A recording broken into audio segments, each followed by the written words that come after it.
भागीदारी दस्तक, भारत की आवाज। प्रधानमंत्री जी ने अपने भाषण में कहा कि मैं हर साल 10 लाख नौकरी दूंगा। आदरणीय, 10 लाख नए नौकरी पैदा करने तो बाद का विषय है। पहले जो 1 करोड़ सरकार में खाली पद पड़े हैं उनकी भरपाई तो कीजिए।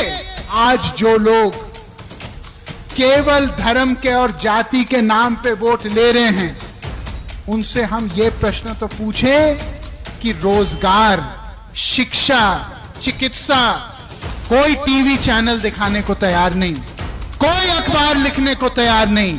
केवल क्या लिख रहे हैं?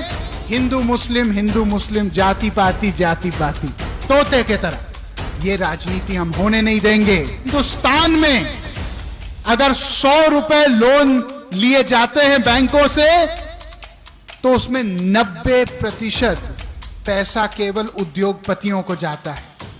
ये पैसे जो बैंक में हैं सरकारी, ये आपके बच्चों और हमारे बच्चों के पैसे हैं, ये किसी के पिताजी के पैसे नहीं हैं। जब हमारे बाप दादाओं ने अंग्रेजों के गोलियां खाने से नहीं डरे, तो हम ये मामूली FIR से क्यों डर रहे हैं? मैं बंद कमरे में बोलने वाला आदमी नहीं हूं, मैं खुलेआम बोलता हूं। डरने की क्या बात है? पीलीभीत का आदमी जहां पैर चल के बोले तो देश में सिंहासन डोले।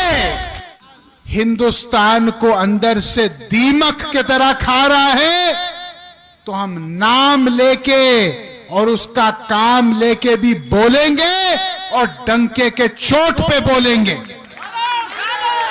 आज जब आप गरीबी देखते हैं, आप बेरोजगारी अपनी पाते हैं, आप अपने बढ़ते हुए इलाज के दाम को देखते हैं, आप अपने बच्चों की बढ़ती हुई स्कूल फीस को देखते हैं, आप दूध के, दही के, सब्जियों के, फलों के बढ़ते हुए कीमत को देखते हैं, तो क्या आपको नहीं लगता आपके इस बेटे वरुण गांधी को इनके खिलाफ आवाज उठानी चाहिए कि नहीं उठानी चाहिए? प्रधानमंत्री जी ने अपने भाषण में कहा कि मैं हर साल 10 लाख नौकरी दूंगा। मैं प्रधानमंत्री जी को धन्यवाद देते हुए यह कहना चाहता हूं कि आदरणीय, 10 लाख नए नौकरी पैदा करने तो बाद का विषय है। पहले जो 1 करोड़ सरकार में खाली पद पड़े हैं उनकी भरपाई तो कीजिए। हमारे देश में कब तक असली मुद्दों पे हम शांत रहेंगे? कब तक हम केवल वोट राम और रहीम पे देंगे? कब तक हम केवल वोट जातिवाद पे देंगे? क्या हम लोग देश में ये नहीं समझते कि आग जो एक तरफ से शुरू होती है वो फैलते फैलते हमारे मकान तक भी पहुंचेगी? क्या ये हम नहीं समझ रहे? आज जो लोग केवल धर्म के और जाति के नाम पे वोट ले रहे हैं, उनसे हम ये प्रश्न तो पूछें कि रोजगार, शिक्षा, चिकित्सा, अभी कोविड के चपेट में पता नहीं कितने 85 लाख लोग हिंदुस्तानी शहीद हुए। क्या आप जानते हो कि कोविड के बाद एक नई नौकरी की भर्ती नहीं हुई चिकित्सा में? एक नया डॉक्टर की भर्ती नहीं हुई, एक नया कंपाउंडर की भर्ती नहीं हुई, एक नए नर्स की भर्ती नहीं हुई। अगर कल कोविड भगवान ना करे फिर आ जाए देश में, तो किसकी जिम्मेदारी होगी? बताइए, मैं सही कह रहा हूं, मैं गलत कह रहा हूं? किसान इस समय कितने बड़े संकट में है। कोई टीवी चैनल दिखाने को तैयार नहीं, कोई अखबार लिखने को तैयार नहीं। केवल क्या लिख रहे हैं? हिंदू मुस्लिम, जाति पाति, तोते के तरह। भाई को बांटो, भाई को काटो। ये राजनीति हम होने नहीं देंगे। आप जानते हैं कि हिंदुस्तान में अगर 100 रुपए लोन लिए जाते हैं बैंकों से, तो उसमें 90% पैसा केवल उद्योगपतियों को जाता है। 99% लोगों को मात्र 9-9.5% लोन मिलते हैं, और वो तब मिलते हैं जब वो उस लोन के अधिकारियों के सामने एक लक्ष्मी दर्शन पेश करते हैं, नहीं तो वो प्रक्रिया इतनी मुश्किल कर देते हैं। यहां कितने लोग जो कुछ छोटा मोटा धंधा करना चाह रहे थे वो टूट गए, उनके घर पे कुड़की लग गई, क्योंकि वो अपने लोन समय पे नहीं दे पाए, क्योंकि वो आर्थिक रूप से कमजोर हो चुके थे। मैं पूछना चाहता हूं, जो उद्योगपतियों ने 5-5, 4-4 लाख करोड़ के लोन लिए हैं और जो देश छोड़ के भाग गए हैं, उनको गर्दन से पकड़ के कब हम लोग खींचेंगे? उस पे क्या कोई बोलेगा कि नहीं बोलेगा? क्या मैं सही कह रहा हूं कि मैं गलत कह रहा हूं? ये पैसे जो बैंक में हैं सरकारी, ये आपके बच्चों और हमारे बच्चों के पैसे हैं, ये किसी के पिताजी के पैसे नहीं हैं। अगर आप लोग नहीं बोलेंगे तो कौन बोलेगा? कौन बोलेगा इस बात को कि आज भी बिना रिश्वत के कोई अधिकारी काम करने के लिए तैयार नहीं है? गांव का आदमी झूठे केस अपने ऊपर पाता है, हाथ जोड़ के अपने ही देश में एक भिखारी के तरह अधिकारी के सामने हाथ जोड़ता है कि मुझे भैया दादा बचा लो। क्या मैं सही कहता हूं, मैं गलत कहता हूं?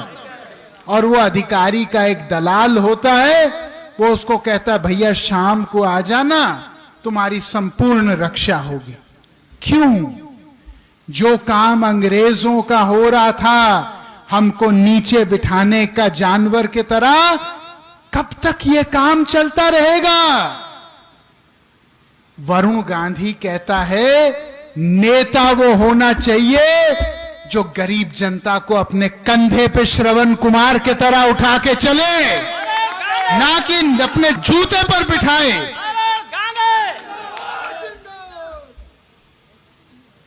पुलिस की मैं बात ही नहीं करना चाहता, लेकिन सच्चाई की बात यह है कि पुलिस का इतना गहरा आतंक है हमारे देश में एक गरीब लोगों के ऊपर कि कोई न्याय की उम्मीद से हम लोग 100 साल दूर हैं इस चक्कर। कब आएगा वो समय जहां एक आम इंसान का बच्चा बड़ा सपना देख पाएगा, जहां एक आम इंसान का बच्चा ये कह पाएगा अपनी मां से कि मम्मी मैं बड़े होके प्रधानमंत्री बनूंगा, मैं बड़े होके सुप्रीम कोर्ट का जज बनूंगा, मैं बड़े होके ओलंपिक्स में मेडल जीतूंगा। आप लोग शांत हो। मैं जानता हूं आप क्यों शांत हो, क्योंकि आपके मन में डर है। क्या मैं सही कह रहा हूं? आपके मन में भय है कि ज्यादा बोलेंगे कल हमारे ऊपर केस हो जाएंगे, हम ज्यादा बोलेंगे तो सप्लाई इंस्पेक्टर हमारी दुकान पे आ जाएंगे, हम ज्यादा बोलेंगे तो हमको अधिकारी बुला लेंगे अपने यहां कि भैया बहुत बड़ा नेतागर्दी कर रहे हो। भाइयों, अगर तुम्हारे ऊपर केस लदेगा, मैं वो केस मिटा के अपने ऊपर ले लूंगा, चिंता मत करो। हम जैसे लोग फांसी खाने के लिए पैदा हुए, फांसी खाने के लिए, गोलगप्पा खाने के लिए नहीं, फांसी खाने के लिए पैदा हुए हैं। हम लोग के लिए मुश्किल रास्ता ठीक है, अगर उस रास्ते से आपका रास्ता आसान हो। लेकिन अपनी आवाज उठाओ। अगर वरुण गांधी के खिलाफ आवाज उठाना है, आपका स्वागत है, उठाओ। लेकिन आवाज को अपने मेरे भाई शांत मत होने दो। अगर मौन हो जाओगे तो ये भारत का लोकतंत्र मौन हो जाएगा। अगर चुप हो जाओगे तो ये भारत की आवाज दब जाएगी। क्या इतने साल हमने आजादी के लिए लड़ा ताकि हम लोग डर के मारे लोगों के सामने चुप रहें? जब हमारे बाप दादाओं ने अंग्रेजों के गोलियां खाने से नहीं डरे तो हम ये मामूली एफआईआर से क्यों डर रहे हैं?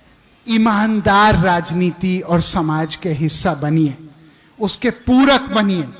जहां भ्रष्टाचार दिखे, जहां अधिकारी कुछ मांगे, जहां पुलिस मांगे, जहां कोई आपसे कमीशन ले, मुझे फोन करिए, मैं उनको जेल भिजवा दूंगा 1 दिन के अंदर। दूसरा, अपनी आवाज उठाइए, आवाज उठाइए असली मुद्दों पे। भले वो मुद्दा मेरे खिलाफ हो, मुझे कोई शिकायत नहीं, लेकिन डर के आगे जीत नहीं है, डर के आगे मौत है। मैं जब यहां तक हूं और मेरे को हिलाने वाला आदमी अभी तक तो पैदा नहीं हुआ, कल पैदा हो जाए बाद की बात है। मेरे सारे लोग के ऊपर सुरक्षा कवच वरुण गांधी की है। और मैं कोई आदमी माइका लाल ये बोले हम अकेले हैं, जब तक यहां पे सीने में दम है, कोई आदमी या महिला यहां अकेले नहीं है। सबके ऊपर मैं चट्टान के तरह खड़ा हूं। जाओ, जो करना है करो, मैं बचाऊंगा तुम लोगों को पीछे से। दबो मत किसी के सामने, शेर की तरह दहाड़ो। मैं बंद कमरे में बोलने वाला आदमी नहीं हूं, मैं खुलेआम बोलता हूं। डरने की क्या बात है? शेर बनो, रास्ता ईमानदारी का चुनो और देश का दिल जीतो। पीलीभीत का आदमी जहां पैर चल के बोले तो देश में सिंहासन डोले। देश में लोग जाने कि पीलीभीत में बाघ केवल जंगलों में नहीं मिलते, पीलीभीत में बाघ जो गांव गांव में और मोहल्लों में मिलते हैं। यही मैं कहना चाहता हूं। जय हिंद, भारत माता की।